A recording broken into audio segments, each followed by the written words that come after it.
Dear viewers, trend news channel আপনাদের অভিনন্দন। এখন মুসলিম বিবাহে কাবিননামা ও দেনমোহর এই দুইটা বিষয় নিয়ে অনেকে ভুল বুঝে থাকে এবং ভুল ব্যাখ্যা দিয়ে থাকে। তো আজকের ভিডিওতে আমি চেষ্টা করব যে আসলে মুসলিম বিবাহে বা ইসলামী শরীয় মোতাবেক বিবাহে যে কাবিননামা ও দেনমোহর আছে, এই দুইটা জিনিসের মধ্যে আসলে মূল পার্থক্যটা কি? এই দুইটা কি একই জিনিস, না এই কাবিননামা ও দেনমোহরের মধ্যে কোনো পার্থক্য আছে? তো ভিউয়ার্স, আসলে মুসলিম বিয়েতে কাবিননামা ও দেনমোহর অনেকে একই জিনিস মনে করে, আবার এটার ভুল ব্যাখ্যা দিতে দেখা যায়। তো আজকের ভিডিওটা দেখলে আশা করি আপনাদের এই কাবিননামা ও দেনমোহর সম্বন্ধে একটা ক্লিয়ার ধারণা চলে আসবে। তো দেখুন, অনেকেই কাবিননামাকে ভেবে থাকে দেনমোহর। বাস্তবে কাবিননামা ও দেনমোহর এক নয়। এ সম্পর্কে ইসলাম কি বলে এখন দেখা যাক। তো ভিউয়ার্স, চ্যানেলটি যদি সাবস্ক্রাইব না করে থাকেন তাহলে চ্যানেলটি সাবস্ক্রাইব করুন, যাতে এরকম ভিডিও আপনার কাছে খুব সহজে পৌঁছে যায়। দেখুন, কাবিননামা ও দেনমোহর দুটি ভিন্ন জিনিস। এর পরিচয় ও কাজে পার্থক্য রয়েছে। কাবিননামা একটি চুক্তি, আর দেনমোহর হলো স্বামীর কাছে স্ত্রীর প্রাপ্য অধিকার। স্বামী তার স্ত্রীকে স্পর্শ করার আগে এটি পরিশোধ করতে হয়। কাবিননামা বিয়ের জন্য আবশ্যক নয়, বরং দেনমোহর বিয়ের জন্য আবশ্যক। তো এটা মূলত কাবিননামা এবং দেনমোহরের মধ্যে পার্থক্য। এখন দেখুন, কাবিননামা মূলত কি?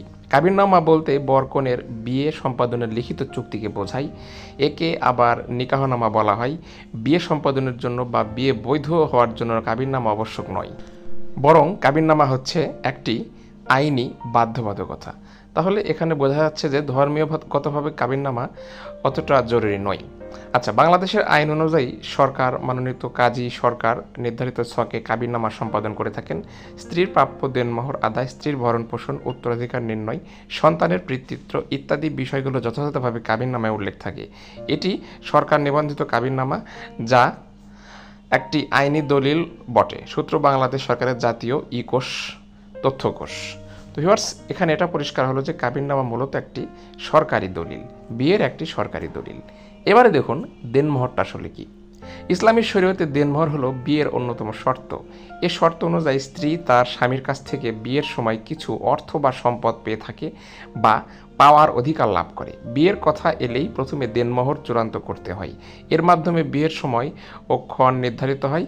এটি স্ত্রীর একটি বিশেষ অধিকার। স্ত্রীকে ছোঁয়ার আগে এই অধিকার স্বামীকে পরিশোধ করতে হয়।